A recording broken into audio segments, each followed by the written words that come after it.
La Sociedad Española de Radiodifusión presenta... Ser... ¡Viva la radio! Podcast. Siempre.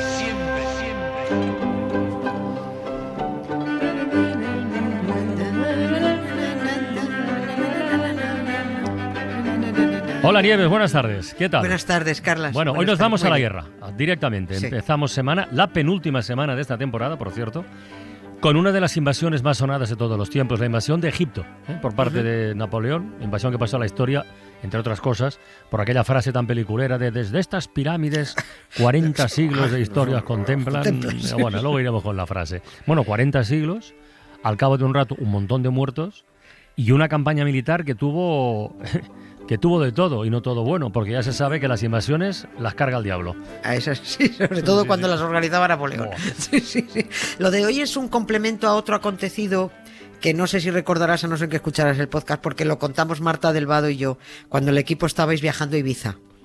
A ese paraíso pues ahora mismo en la cabeza no lo tengo, pero claro, a ver, no. cuenta de qué iba. Pues estuvimos hablando a mediados de mayo de cuando Napoleón partió de Francia para conquistar Egipto, pero aquella campaña fue tan loca, tan jugosa, trajo tantas consecuencias, fue tal fracaso estratégico y militar y tal triunfo científico que esto no se podía contar en un día, ni en dos ni en tres.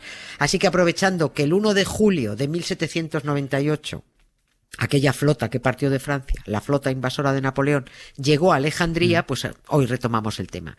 300 barcos, 40.000 tíos armados y supongo que bastante despistados en mitad de todo aquel fregado, también llegaron 167 científicos a los que no se les había dicho ni a dónde iban ni a qué iban. Solo se les dijo, ¿queréis apuntaros a una aventura extraordinaria? Y esos 167 sabios dijeron, ¡venga!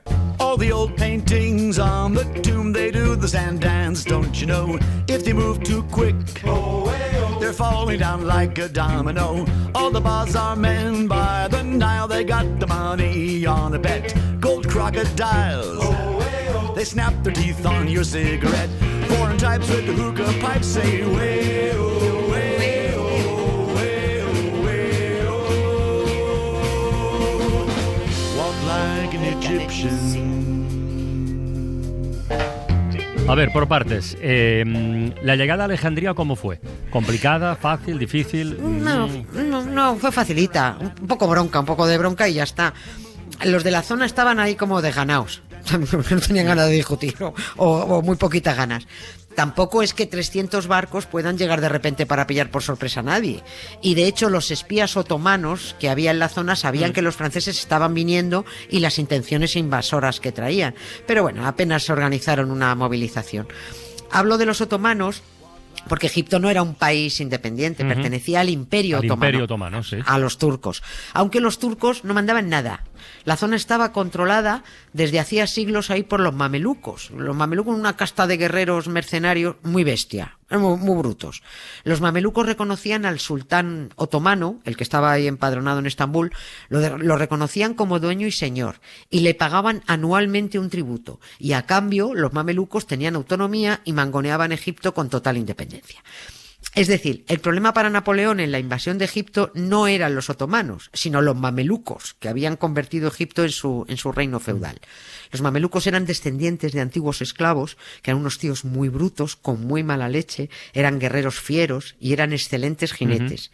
Los tíos vestían con colores chillones, siempre con las armas ahí resplandecientes. Oye, perdona, Nieves, perdona un segundito. Antes de seguir con la invasión de Egipto, ¿Goya no tiene un cuadro? ¿No tiene una pintura con los sucesos del 2 de mayo en Madrid con mamelucos? Cuadro muy son los mismos, ¿no? Son los mismos. No hay otros mamelucos. Son esos. ¿Y qué pintaban aquí?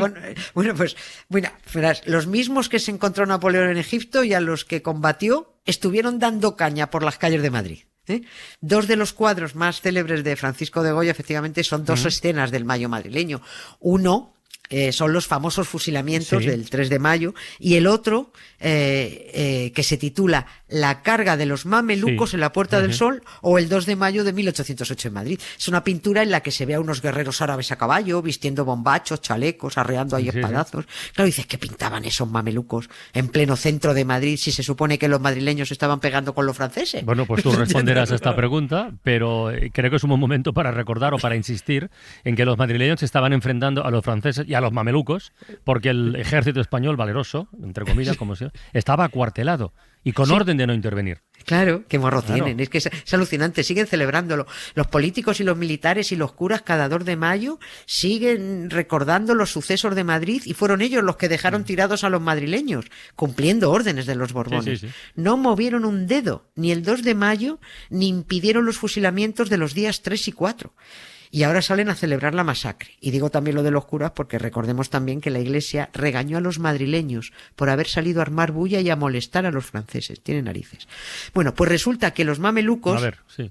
Eran los que controlaban Egipto cuando llegó Napoleón a invadir, y a ellos tuvieron que ir enfrentándose las tropas napoleónicas en su avance desde Alejandría hasta el Cairo. Y los franceses los ganaron pese a esa fiereza que demostraban siempre, pero porque los franceses llevaban cañones y fusiles y los mamelucos sobre todo pues espadas y lanzas, y los cañones que tenían estaban en muy malas condiciones. Pero la bravura y el coraje impresionaron a Napoleón. Impresionaron tanto que cuando volvió a Francia se llevó con él a 200 mamelucos que se convirtieron en una especie de unidad de élite en el ejército napoleónico. Cada vez que los franceses iban a invadir algo o a pegarse con alguien, se llevaban a los mamelucos, porque es que daban mucho miedito. Cuando los madrileños salieron a la calle aquel 2 de mayo de 1808, tuvieron que enfrentarse a franceses y a unos mamelucos bestias, gente que no habían visto nunca, con sus bombachos rojos, chillón, sus turbantes, sus afilados alfanjes y gumías, en fin, madrileños contra egipcios. Y como aquello fue muy extravagante, pues Goya lo pintó. Raro, no digo diferente, digo raro. Ya no sé si el mundo está al revés o soy yo el que está cabeza abajo. El colegio poco me enseñó. Si es por el maestro, nunca aprendo a coger el cielo con las manos, a reír y a llorar lo que te canto, a coser mi alma rota, a perder el miedo a quedar como un idiota y a empezar la casa por el tejado, a poder dormir cuando tú no estás a mi lado. Oye, Nieves, ¿y esos mismos fieros mamelucos no hicieron nada cuando los franceses desembarcaron en Alejandría? No, es que no Has estaban... dicho que hubo un poquito de bronca, pero que Sí, estaban pero como desganados. Nada, poca, es que no estaban por allí. Alejandría, claro, es que suena como a ciudad importante, histórica, grandiosa, pero en aquel 1798 es que no era ni sombra de lo que fue. Las murallas estaban caídas, estaban en ruinas, no tenía defensas la ciudad. Los franceses eran casi el doble que los habitantes, porque llegaron 40.000 y había apenas 25.000 criaturas en Alejandría. La ciudad estaba muy mal defendida por una milicia urbana. Había unos cuantos nómadas beduinos, 2 cañones oxidados y 20 jinetes mamelucos bestias, nada más. Así que hubo broncas, se resistieron como pudieron, pero Napoleón era muy listo y después de ganarlo se los cameló enseguida.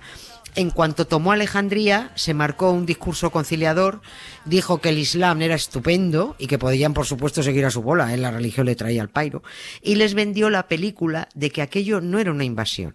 En realidad, los franceses estaban allí para librar a Egipto del yugo de los bestias de los mamelucos. Lo primero que hizo fue, que era verdad que eran muy bestias y los ciudadanos estaban hasta las narices de ellos, lo primero que hizo fue liberar a 700 esclavos. La voz corrió y en su avance hacia el Cairo, algunas poblaciones, como Rosetta, que antes de ser una piedra fue un pueblo, por cierto, no opusieron resistencia a la entrada de los franceses porque los consideraban sus liberadores del yugo mameluco. Pero ojo cómo fue aquel avance hacia el Cairo, ¿eh? Los soldados, cuentan, se suicidaban por la sed. ¿Los franceses? ¿Los de Napoleón? Sí. Claro, un calor, que estábamos en julio.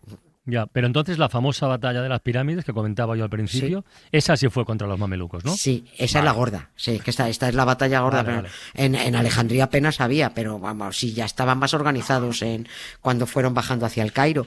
Esa es la batalla gorda, la épica, la de esa que decía: soldados, cumplid con vuestro deber, dijo Napoleón. Desde esos monumentos, 40 siglos de historia os contemplan. Claro, como era tan peliculero y tan propagandista, porque en realidad la batalla no fue en las pirámides. Fue en otro lugar que se llamaba Embada, frente al Cairo, pero desde allí, desde donde estaban a lo lejos, se veían las pirámides, que son gigantescas. Tú no te haces a la idea lo grande que es eso hasta que estás ahí abajo y dices, madre mía.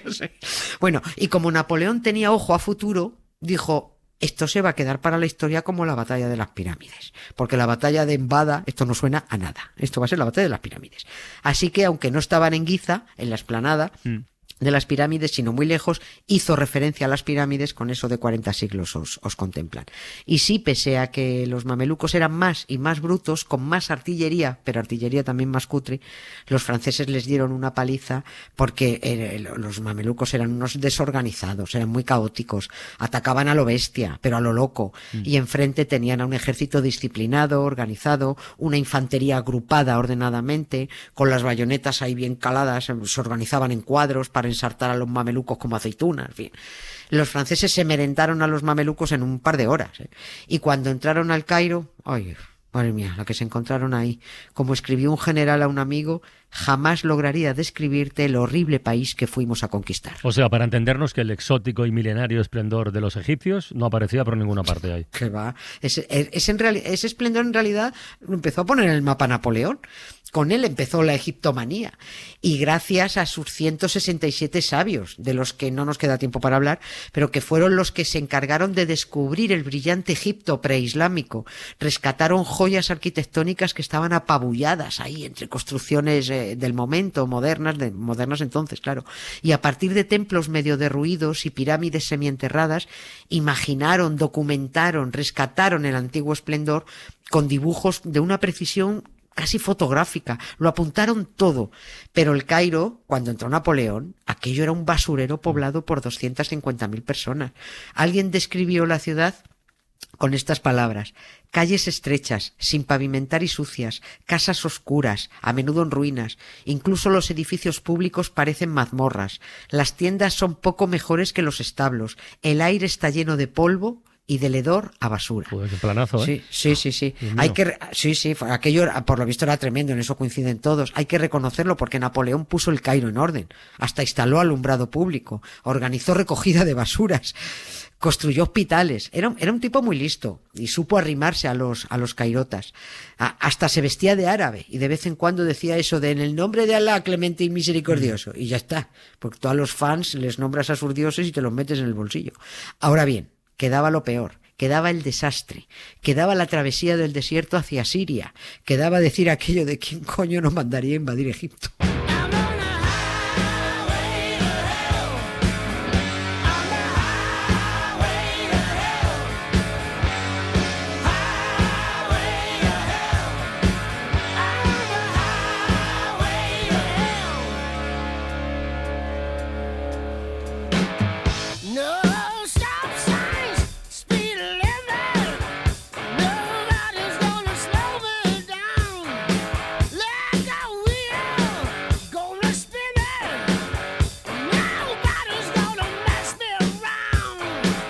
Pues nada, Nieves, hoy nos despedimos camino del infierno.